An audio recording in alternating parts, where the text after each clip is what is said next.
Bonjour, je m'appelle Sandra Schneider et je suis députée au Grand Conseil pour l'UDC de Bienne. Mes collègues Marc Doppler, Anne-Caroline Kraber, Roland Benoît et Étienne Klopfenstein vont maintenant vous présenter quelques thèmes qu'on a traités actuellement à la session d'hiver au Grand Conseil.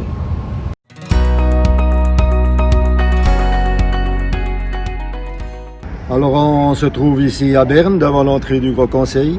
Puis ce matin on a traité la motion de Madame Dunning pour l'autonomie communale. Mais l'autonomie communale, ce qu'elle voulait uniquement, c'est donner le droit de vote aux personnes étrangères. Et puis c'est clair que là, l'UDC, c'était à l'unanimité qu'on est contre cette motion. Je pense que les personnes étrangères, ils ont quand même la possibilité de demander la naturalisation. Je pense que le passeport rouge est toujours encore important et puis je pense qu'on peut quand même encore demander à ces personnes-là de passer par la naturalisation officielle. Je pense que c'est une manière de faire et puis ce ne serait pas non plus correct envers les autres personnes qui ont dû passer par là. Je ne vois pas pourquoi tout d'un coup on donnerait la possibilité d'avoir ce passeport rouge qui est, je pense, quand même encore une certaine importance en le recevant comme ça avec juste une simple demande.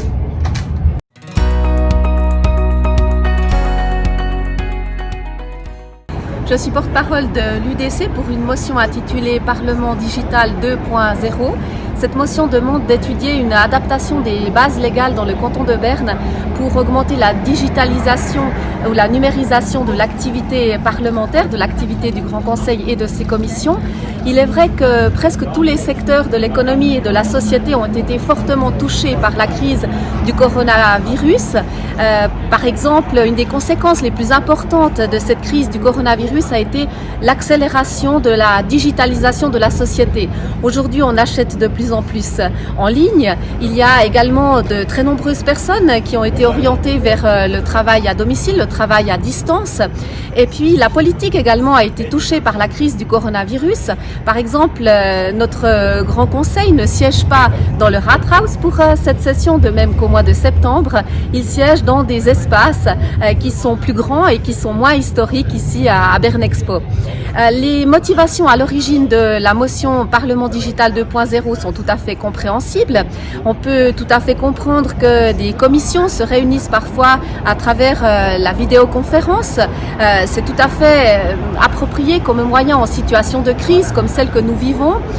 Par contre, imaginez une session du Grand Conseil qui est composée de 160 membres sous une forme digitale par vidéoconférence, c'est pas du tout réaliste. Et d'une façon générale, il est mieux pour l'activité parlementaire de siéger physiquement dans un endroit, d'avoir des contacts personnels, de pouvoir discuter avec nos collègues et de pouvoir s'exprimer. Il faut aussi noter que toutes les personnes ne sont pas à l'aise avec la digitalisation et il faut absolument que chaque député puisse s'exprimer avec aisance, pouvoir présenter ses opinions.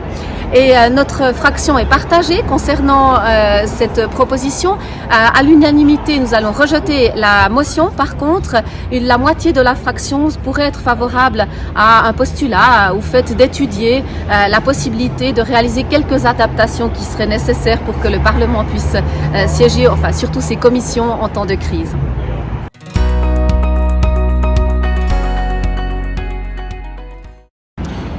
Durant cette session, nous allons parler de l'école de police de Hitzkirch, où le canton de Berne est partie prenante. Cette école de police est importante puisque nos futurs policiers sont formés dans ce milieu-là, avec des policiers de 10 autres cantons de la Suisse centrale essentiellement. Pour moi, il est important que nos policiers aient une bonne formation de base pour qu'ensuite, quand ils seront dans le terrain, ils soient efficaces, qu'ils soient aussi attentifs aux besoins de la population, mais qu'ils puissent faire leur travail en toute bonne connaissance de cause. L'école de police de Hitzkirch, là où peut-être le canton de Berne a un peu plus de problèmes, c'est de la part de son financement, puisqu'il y a de grandes disparités au niveau des cantons. la moyenne pour la formation tourne autour des 65 000 francs, alors que le canton de Berne paye à peu près 93 000 francs pour former l'un de ses policiers sur une durée d'une année. Bien sûr, il s'agit d'une clé de répartition qui a été définie il y a déjà eu plus de 15 ans et maintenant qu'il faudrait absolument revoir puisqu'il y a ces différences. Pourquoi cette clé de répartition est-elle de cette manière-là? C'est en fonction du nombre d'habitants et également de l'importance du corps de police. Et puis là, nous devons voir peut-être pour corriger un peu ces inégalités par la suite. Une motion de la commission sécurité a été déposée, elle a été acceptée unanimement par le Grand Conseil et maintenant on espère que rapidement les choses puissent se mettre en place. Pour le reste, je dirais que le travail se fait bien à Hitzkirch et c'est une solution que nous devons soutenir. Peut-être encore une particularité, c'est que les policiers francophones du canton de Berne, par contre, eux, sont formés à Ittigen. Merci.